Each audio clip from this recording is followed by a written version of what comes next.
John Wayne was dying. Everyone knew it.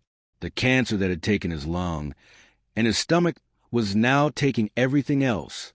Duke, the toughest man in Hollywood, was 72 years old, gaunt, barely 140 pounds. When he walked into rooms, people would gasp. They'd stare at him with pity. They'd speak to him in soft, careful voices like he was already a ghost, and it was killing him almost as much as a cancer. John Wayne didn't want pity. He didn't want sadness. He didn't want people treating him like he was already dead. Then Dean Martin came to visit. Dean walked into Duke's home, looked at him, this man who'd lost 80 pounds, who could barely stand, and said, "Jesus, Duke, you look like hell. What happened? You stop eating beef." Wayne stared at Dean for a moment. Then he started laughing. Real laughing. The kind of laugh that comes from relief. Because Dean Martin had just given him something nobody else would. Normalcy. No pity, no sadness. Just two old friends giving each other support. And in that moment, John Wayne wasn't a dying man. He was Duke. And Dean knew that's exactly what his friend needed. To understand the significance of Dean Martin's final visit to John Wayne, you need to understand who these men were to each other. And you need to understand what it means to watch a legend die. John Wayne and Dean Martin met in 1959 on the set of Rio Bravo.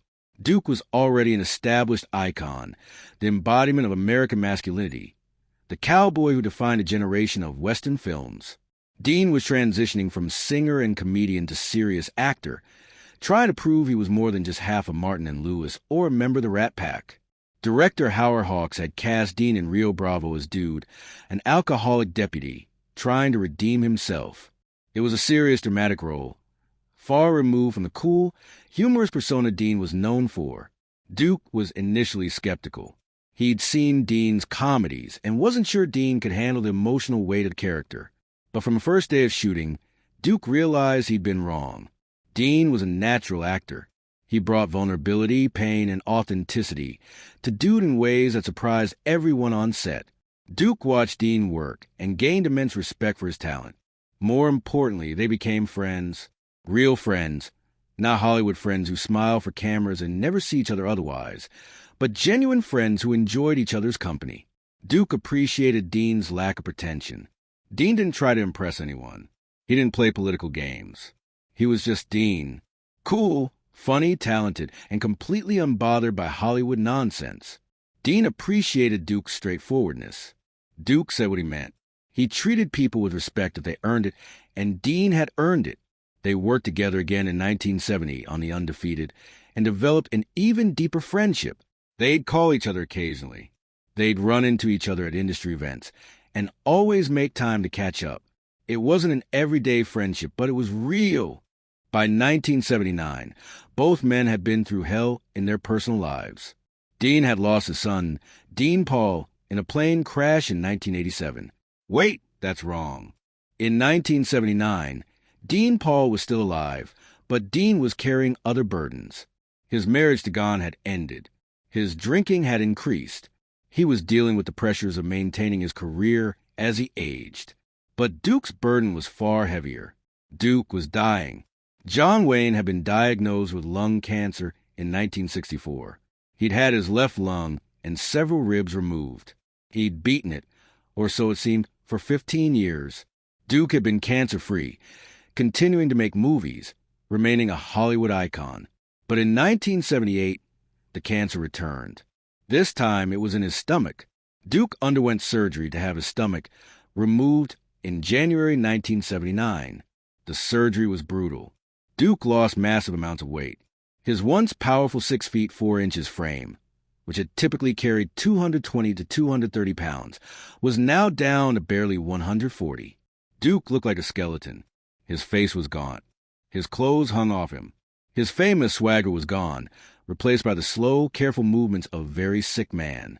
But Duke wasn't ready to die. He was stubborn. He was John Wayne, God damn it. And John Wayne didn't quit.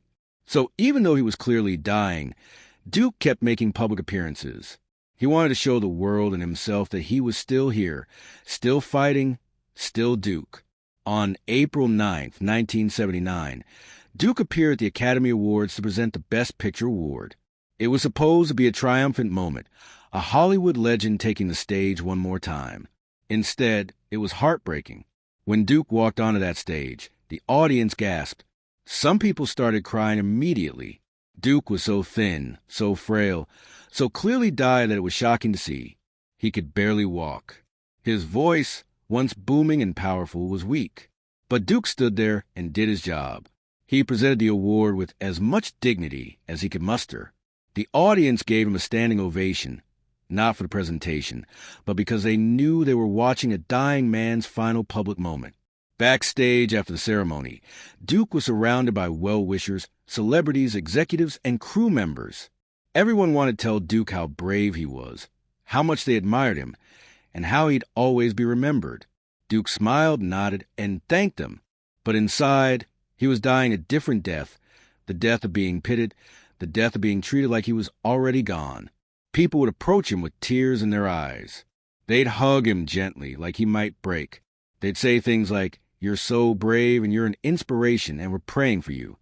Duke appreciated their kindness. He really did.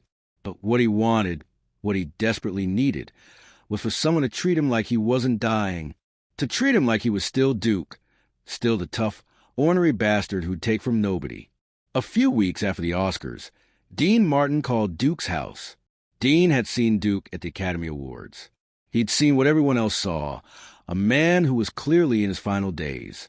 And Dean decided he needed to visit his friend. But Dean didn't call to ask how Duke was feeling, or to offer prayers or sympathy. Dean called and said, "Duke, I'm coming by tomorrow. Make sure you're home and not dying or anything inconvenient like that." Duke laughed, actually laughed. His daughter, Isa, who'd answered the phone initially, heard her father laughing from the other room and couldn't believe it. Duke hadn't really laughed in weeks. The next day, Dean showed up at Duke's home in Newport Beach. Duke's family was nervous. They'd seen how visitors affected Duke, how exhausting it was for him to maintain his tough guy persona when he felt so weak. They didn't want Dean's visit to drain what little energy Duke had left. Dean rang the doorbell. Isa answered. She looked at Dean with sad eyes and started to say, "Mr. Martin, thank you for coming. My father is he awake?" Dean interrupted. "Yes, but he's very weak." And then, "Let's not waste time. Where is he?" Dean walked past Isa into the house. He found Duke sitting in his living room wrapped in a robe that used to fit him, but now looked 3 sizes too big. Duke looked up when Dean entered. For a moment, the two men just looked at each other. Dean saw what everyone else had seen, his friend reduced to a shadow of himself. Duke saw something in Dean's eyes, too. But it wasn't pity. It was recognition. Like Dean was looking past the disease and seeing the man underneath. Then Dean said, "Jesus, Duke, you look like hell. What happened? You stop eating beef?" Duke's family held their breath. You couldn't say things like that. Duke was dying. You had to be gentle, supportive, careful. But Duke stared at Dean for a long moment. Then his face broke into a huge grin, and he started laughing. Deep, genuine laughter. "Screw you, Dean," Duke said, still laughing. "I'll kick your ass even like this." "With what? Those toothpick legs? I've seen stronger sticks holding up tomato plants." Duke laughed harder. "Get over here, you bastard." Dean walked over and sat down next to Duke. Not too close. Not hovering like a nurse. Just sitting like they'd done 100 times before on movie sets and at parties and in restaurants over the past 20 years. And for the next 2 hours, Dean Martin gave John Wayne the greatest gift anyone had given him in months. Normally, Dean didn't ask how Duke was feeling. He didn't mention cancer. He didn't talk about treatments or doctors or prognosis. He didn't say anything that acknowledged Duke was dying. Instead, Dean told stories. He talked about a terrible singer he'd seen in Vegas who couldn't hit a note if his life depended on it. He gossiped about which Hollywood marriages were really in trouble. He complained about the new younger actors who didn't know how to hold themselves on camera. Duke listened and occasionally interjected with his own stories and opinions. They argued about which Western directors were actually worth a damn. Dean said Howard Hawks was overrated. Duke called Dean. They both laughed. Dean told a dirty joke about a cowboy and a showgirl that Duke had probably heard before, but still found funny. Duke tried to tell one back, but started coughing halfway through. Dean waited patiently, then finished the joke for him, deliberately getting the punchline wrong. Duke corrected him, and they argued about the proper way to tell a dirty joke. At no point did the conversation turn serious. At no point did Dean's face show sadness or pity. He treated Duke exactly as he always had, with irreverent humor, casual affection, and complete acceptance. Duke's daughter, Isa, watched from the doorway at one point. She later said, "I saw my father laugh more in those 2 hours with Dean than he had in the previous 2 months. Dean wasn't careful with him. He wasn't gentle. He was just Dean. And that's exactly what my father needed." After about 2 hours, Dean stood up. "All right, Duke, I got to get going. I've got a thing." "A thing?" Duke asked, smiling. "What kind of thing?" "The kind where I do things. None of your business." Duke laughed. "Get out of here, you bum." Dean started walking toward the door, then turned back. For just a moment, one brief moment, his cool facade cracked. His eyes met Duke's, and there was something there. Recognition, love, grief, all the things Dean hadn't said out loud. "Duke," Dean said quietly. "Yeah." Dean wanted to say so many things. He wanted to say, "I'm going to miss you. I'm sorry this is happening. Thank you for your friendship. You're one of the best men I've ever known." But Dean knew that saying those things would shatter the gift he'd just given Duke. It would turn the visit into a goodbye. It would acknowledge what both men knew, but neither wanted to admit. So instead, Dean said, "Try to eat something, would you? You're making the rest of us look fat." Duke grinned. "Get out of here before I throw something at you." Dean left. He walked out of Duke's house, got in his car, and drove away. And he never saw John Wayne alive again. Duke died on June 11, 1979, just 2 months after Dean's visit. The cancer had finally won. Duke's final weeks were painful and difficult. He was in and out of consciousness. His family stayed by his side. Hollywood mourned. At Duke's funeral, Dean Martin was one of the pallbearers. He stood alongside Frank Sinatra, James Stewart, and other Hollywood legends carrying the casket of one of the greatest actors who ever lived. After the funeral, someone asked Dean about his final visit with Duke. "Did you know it would be the last time you'd see him?" Dean was quiet for a moment. "Yeah, I knew." "Did you say goodbye?" "No." "Why not?" Dean looked away, his eyes distant. Because Duke didn't need goodbye. He needed to be treated like he was still Duke, like he was still here. Saying goodbye would have been admitting he was leaving, and he wasn't ready for that. "Do you regret not saying it?" Dean thought about that. "No." Duke knew how I felt. We didn't need to say the words. What he needed from me was to be his friend, not his mourner. So that's what I was.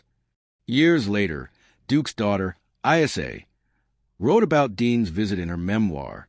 She said, "Dean Martin's final visit to my father was one of the most loving things I've ever witnessed. Everyone else who came to see Dad in those final months came to say goodbye. They came to tell him how much he'd meant to them. They came to cry and hug him and make peace. And Dad appreciated all of it, but it was exhausting. It reinforced that he was dying, that he was leaving, that people were already mourning him while he was still alive. Dean didn't do that. Dean came and gave Dad 2 hours where he wasn't a dying man. He was just Duke hanging out with his friend Dean. They joked, they laughed, they talked about stupid things that didn't matter. And in doing that, Dean gave my father something more valuable than any goodbye. He gave him his dignity. He gave him normalcy. He gave him 2 hours of feeling alive instead of feeling like he was already dead. After Dean left, my father said to me, 'That's the first time in months someone's treated me like a man instead of a patient.' He had tears in his eyes, but he was smiling. Dean had given him a gift that nobody else could. The story of Dean Martin's final visit to John Wayne is about more than just 2 Hollywood legends. It's about what it means to truly love someone who's dying. Most people, when they visit someone who's terminally ill, come for themselves. They come to say goodbye, so they'll have closure. They come to express their feelings, so they won't have regrets. They come to make peace, so they can move on. Dean didn't come for himself. He came for Duke.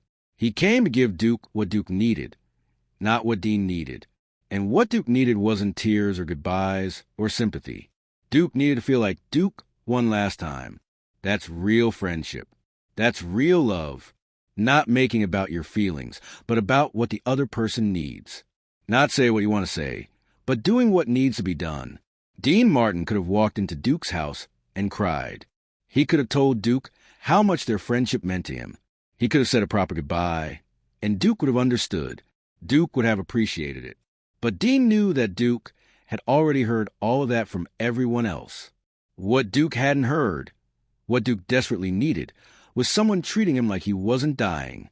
So Dean gave him that gift, and it was the greatest act of friendship and compassion that anyone showed John Wayne in his final days.